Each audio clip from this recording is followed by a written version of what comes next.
Alice au pays des merveilles.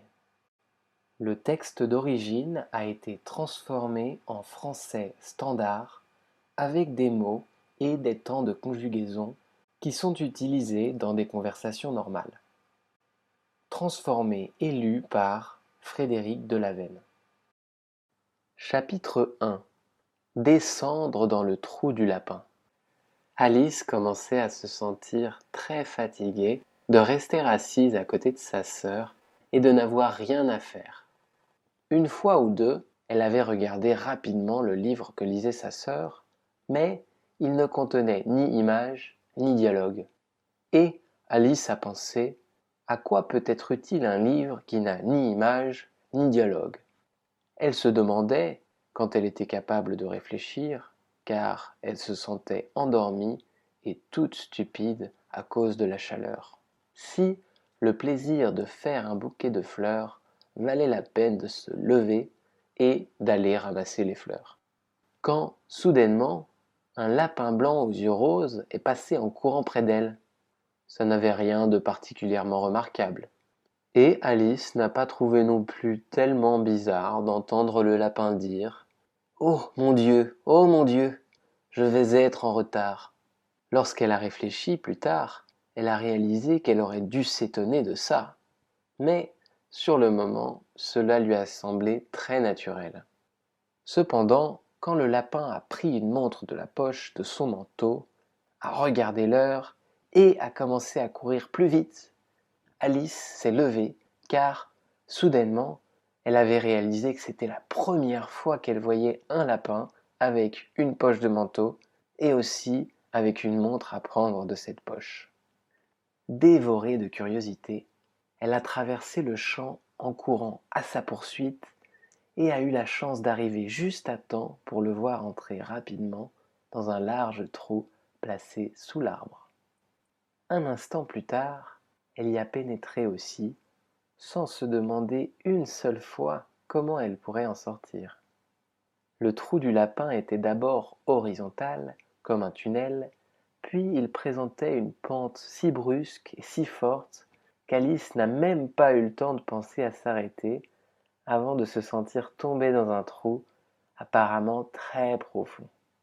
Soit le trou était très profond, soit Alice tombait très lentement. Elle s'est aperçue qu'elle avait le temps, en descendant, de regarder autour d'elle et de se demander ce qui allait se passer. D'abord, elle a essayé de regarder en bas pour voir où elle allait arriver, mais il faisait trop noir pour qu'elle distingue quelque chose. Ensuite, elle a examiné les murs du trou et a remarqué qu'il y avait des placards, des cartes de géographie et des tableaux. En passant, elle a pris un pot sur un placard. Il avait une étiquette sur laquelle on pouvait lire marmelade d'orange. Mais, à la grande déception d'Alice, il était vide. Elle ne voulait pas le laisser tomber par peur de tuer quelqu'un, et elle s'est arrangée pour le poser dans un placard devant lequel elle passait en continuant à tomber. Elle a pensé, après une chute comme ça, je n'aurai plus peur de tomber dans l'escalier quand je serai à la maison. Les gens vont me trouver courageuse. Même si je tombais du toit, je n'en parlerais à personne. Supposition des plus possibles, en effet. Plus bas, encore plus bas, toujours plus bas. Est-ce que cette chute finira un jour? Je me demande combien de kilomètres j'ai fait, dit-elle à haute voix. Je ne dois pas être très loin du centre de la Terre. Réfléchissons. Cela ferait une chute de 6 à 7 000 kilomètres, au moins je le crois, car Alice avait appris en classe beaucoup de choses de ce type. Et, bien que le moment était mal choisi pour impressionner en montrant ses connaissances, car il n'y avait personne pour l'écouter, c'était en tout cas un bon exercice de répéter tout ça. Oui, ça doit être la distance exacte. Mais par exemple, je me demande à quelle latitude et à quelle longitude je suis. Alice n'avait pas idée de ce qu'était la latitude, pas plus en fait que la longitude, mais elle jugeait que c'était de très jolis mots, impressionnants à prononcer. Bientôt, elle recommençait à parler. Je me demande si je vais traverser la terre d'un bout à l'autre. Ça serait vraiment drôle d'arriver au milieu de ces gens qui marchent la tête en bas. On les appelle les antipathes, je crois.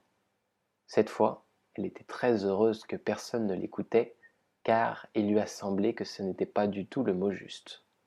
Mais je serais alors obligé de leur demander quel est le nom du pays, bien sûr.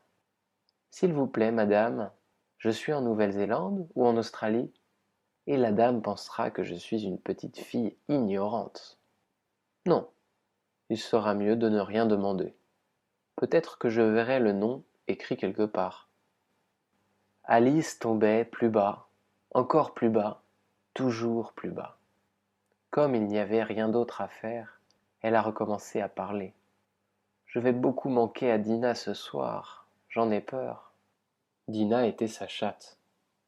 J'espère que quelqu'un pensera à lui donner son assiette de lait à l'heure du thé. Ma chère Dina, je voudrais t'avoir ici avec moi. Il n'y a pas de souris dans l'air, je le crains. Mais tu pourrais attraper une chauve-souris.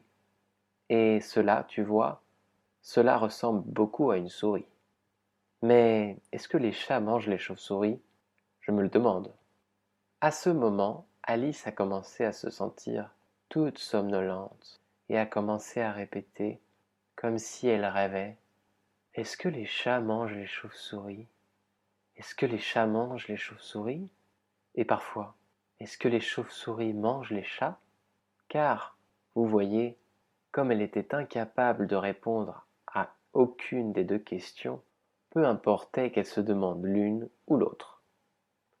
Elle a senti qu'elle s'endormait pour de bon, et elle commençait à rêver qu'elle marchait avec Dina, la main dans la pâte, en lui demandant très sérieusement: Allons, Dina, dis-moi la vérité. As-tu déjà mangé une chauve-souris? Quand, soudainement, badaboum! Elle a atterri sur une pile de branches et de feuilles, et sa chute était finie. Alice ne s'était pas fait mal et était sur pied en un moment. Elle a levé les yeux, mais tout était noir au-dessus de sa tête. Devant elle, il y avait un autre couloir où elle a vu le lapin blanc en train de courir à toute vitesse. Il n'y avait pas un moment à perdre. Voilà notre Alice partie, rapide comme le vent.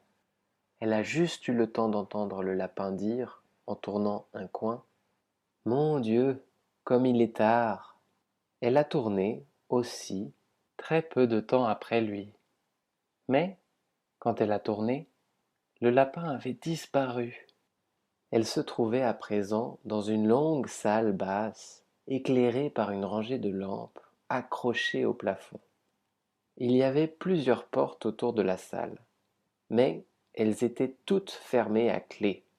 Alice a marché d'abord dans un sens, puis dans l'autre, en essayant de les ouvrir une à une, puis elle est allée tristement vers le milieu de la pièce, en se demandant comment elle pourrait faire pour en sortir.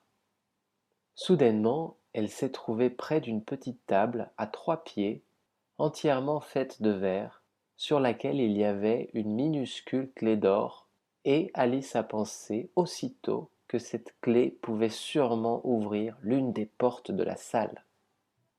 Hélas, soit les serrures étaient trop larges, soit la clé était trop petite. Aucune porte n'a voulu s'ouvrir. Néanmoins, la deuxième fois qu'Alice a fait le tour de la pièce, elle a découvert un petit rideau qu'elle n'avait pas encore remarqué. Derrière ce rideau se trouvait une petite porte de 40 centimètres environ. Elle a essayé d'introduire la petite clé d'or dans la porte, et elle a été heureuse de constater qu'elle s'y adaptait parfaitement. Alice a ouvert la porte et a vu qu'il y avait un petit couloir pas plus grand qu'un trou à rats. Agenouillée, elle a aperçu au bout du couloir le jardin le plus adorable qu'on puisse imaginer. Elle désirait vraiment sortir de cette pièce sombre pour aller se promener au milieu des fleurs aux couleurs brillantes et des fraîches fontaines. Mais elle ne pouvait même pas faire passer sa tête par l'entrée. Et même si ma tête pouvait passer, se disait la pauvre Alice, Cela ne me servirait pas à grand-chose à cause de mes épaules. Oh, je voudrais tellement pouvoir rentrer en moi-même comme un télescope. Je crois que j'y arriverais si je savais seulement comment faire, juste pour commencer. Car, vous voyez, il venait de se passer tant de choses bizarres qu'elle arrivait à penser que peu de choses étaient vraiment impossibles. Il semblait inutile de rester à attendre près de la petite porte. C'est pourquoi Alice est revenue vers la table en espérant presque y trouver une autre petite clé, ou au moins un livre contenant une recette pour faire rentrer les gens en eux-mêmes comme des télescopes. Cette fois, elle y a vu un petit flacon. Il n'était sûrement pas là tout à l'heure, dit-elle. Il avait une étiquette de papier sur laquelle étaient magnifiquement imprimés en grosses lettres ces deux mots. Bois-moi. C'était très joli de dire bois-moi. Mais notre prudente petite Alice n'allait pas se dépêcher d'obéir. Non, je vais d'abord bien regarder, a-t-elle pensé, pour voir s'il y a le mot poison.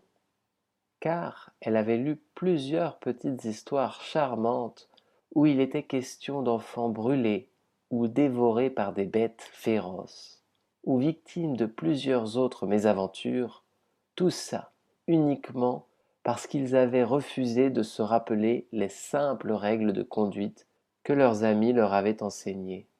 Par exemple, qu'un objet chauffé vous brûle si vous le tenez trop longtemps, ou que si vous vous faites une coupure au doigt très profonde avec un couteau, votre doigt, normalement, commence à saigner.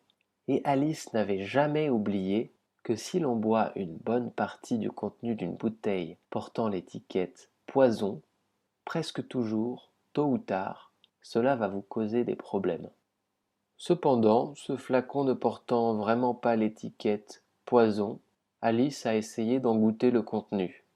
Comme il lui a semblé très agréable, en fait cela rappelait à la fois la tarte aux cerises, la crème renversée, l'ananas, la dinde rôtie et le caramel. Elle l'a avalé directement jusqu'à la dernière goutte. Quelle sensation bizarre, dit Alice. Je dois être en train de rentrer en moi-même, comme un télescope. Et c'était bien exact. Elle ne mesurait plus que 25 centimètres. Son visage s'éclaira à l'idée qu'elle avait maintenant exactement la taille qu'il fallait pour passer la petite porte et pénétrer dans l'adorable jardin. Néanmoins, elle a attendu d'abord quelques minutes pour voir si elle allait diminuer encore. Elle se sentait un peu inquiète à ce sujet. Car, vous voyez, pensait Alice, à la fin je pourrais peut-être disparaître complètement, comme une bougie. Dans ce cas, je me demande à quoi je ressemblerais. Et elle a essayé d'imaginer à quoi ressemble la flamme d'une bougie une fois que la bougie est éteinte, car elle n'arrivait pas à se rappeler avoir déjà vu une chose pareille. Après un moment, comme rien de nouveau ne s'était passé, elle a décidé d'aller immédiatement dans le jardin. Hélas, pauvre Alice, quand elle est arrivée à la porte, elle a réalisé qu'elle avait oublié la petite clé d'or, et, quand elle est retournée à la table pour la saisir, elle a réalisé qu'il lui était impossible de l'atteindre, bien qu'elle pouvait la voir très clairement à travers le verre. Elle a essayé d'escalader un des pieds de la table, mais il était trop glissant. Alors, après s'être fatiguée en efforts inutiles, la pauvre petite s'est assise et a commencé à pleurer. Allez, ça ne sert à rien de pleurer comme ça, se dit-elle d'un ton sévère. Je te conseille de t'arrêter maintenant. Elle avait l'habitude de se donner de très bons conseils, bien qu'elle ne les suivait pas. Et, parfois, elle se réprimandait si sévèrement que les larmes lui venaient aux yeux. Elle se rappelait qu'un jour, elle avait essayé de se gifler pour avoir triché au cours d'une partie de croquet qu'elle jouait contre elle-même. Car cet étrange enfant aimait beaucoup prétendre d'être deux personnes différentes. Bientôt, son regard est allé sur une petite boîte de verre placée sous la table. Elle l'a ouvert et y a trouvé un petit gâteau sur lequel les mots « Mange-moi » était très joliment tracé avec des raisins. Ma foi, je vais le manger, dit Alice. S'il me fait grandir, je pourrai atteindre la clé. S'il me fait devenir plus petite, je pourrai me glisser sous la porte. D'une manière ou d'une autre, j'irai dans le jardin et ensuite on verra ce qui se passe. Elle a mangé un petit morceau de gâteau et se dit avec anxiété: vers le haut ou vers le bas? En tenant sa main sur sa tête pour sentir si elle allait monter ou descendre. Mais elle a été toute surprise de noter qu'elle gardait toujours la même taille. Bien sûr, c'est généralement ce qui arrive quand on mange des gâteaux. Mais Alice avait tellement pris l'habitude de s'attendre à des choses extravagantes qu'il lui paraissait ennuyeux et stupide de voir la vie continuer de façon normale. C'est pourquoi elle a commencé pour de bon la tâche et a bientôt fini le gâteau jusqu'à la dernière miette.